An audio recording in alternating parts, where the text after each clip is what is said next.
Hello friends, I am Chevy. Welcome to my shed. How are you doing today? I hope you're doing well. I hope everything in your world is great. The 3D printer is running, so hopefully that's not distracting. It's in its little box that I made.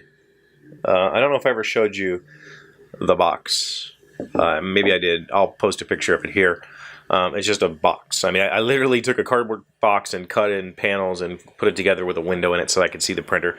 It helps cut down a little bit on the noise, but the main thing is this is a shop and it's not heated, so there is some residual warmth in here. But to really get that thing to print well, I like to control the temperature, and it's especially I've noticed if you've ever had a 3D printer.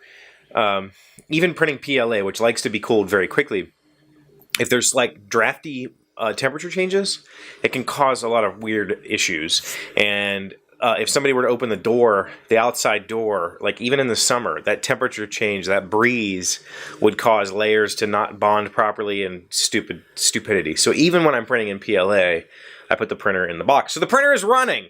For whoever said that they were concerned that I wasn't 3D printing anymore, I am 3D printing, and it has to do with the little thing I told you about yesterday. It's one of those instances where when inspiration strikes, you take the inspiration and you go with it. And it's not a matter of I had somebody comment saying I thought you were going to do less. Is script writing a part of doing less? Yes and no. Obviously, I haven't written a script in decades, so. That's a new thing that I took on, but it was a flash of inspiration that started it, and it does work into one of the things that I want to do better this year, which is YouTube. I want to do better content. I want to do more interesting videos that are not a part of this diary series, that are their own thing.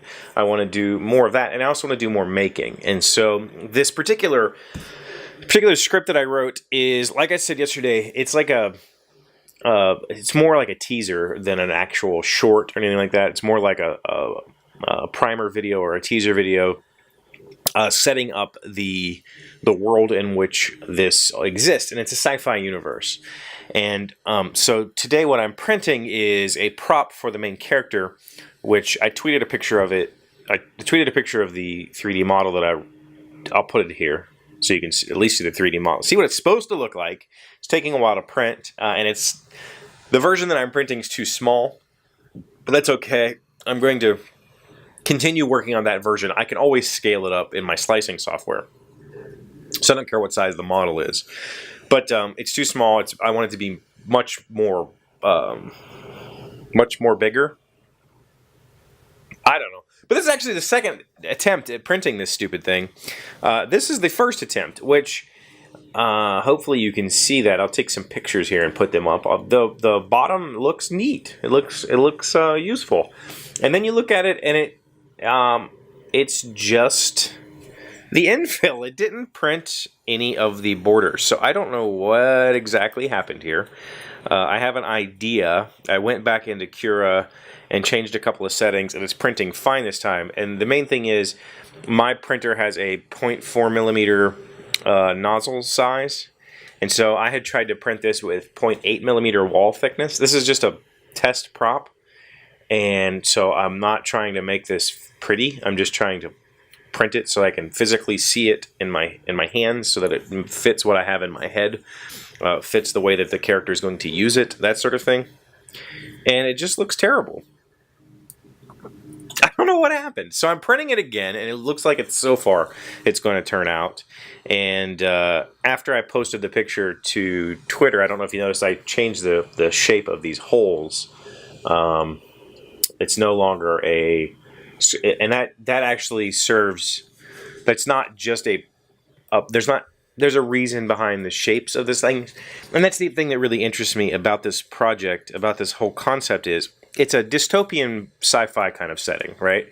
Or space western, or whatever you're going to call it. And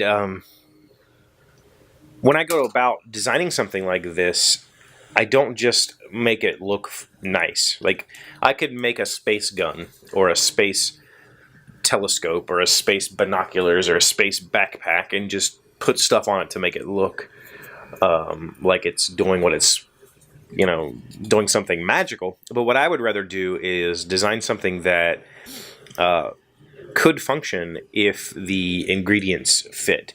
And so for this particular device, the cylindrical pieces that go in here, they don't make a whole lot of sense. They need to have this spot, this flatness on them for the way that they interface with the device.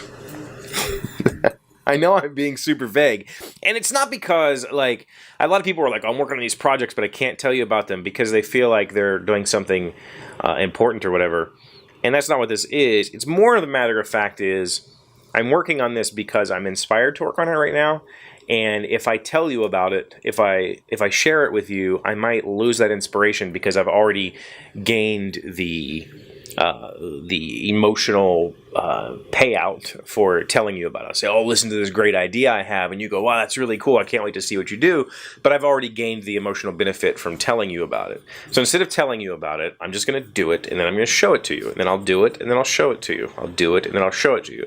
So once I have this piece done, once I have this not this particular piece, but the whole piece, I will show you more of it, and then maybe we'll talk about the script and that sort of thing. If it actually looks like I'm going to do something with it, I don't want to share it unless I'm going to use it.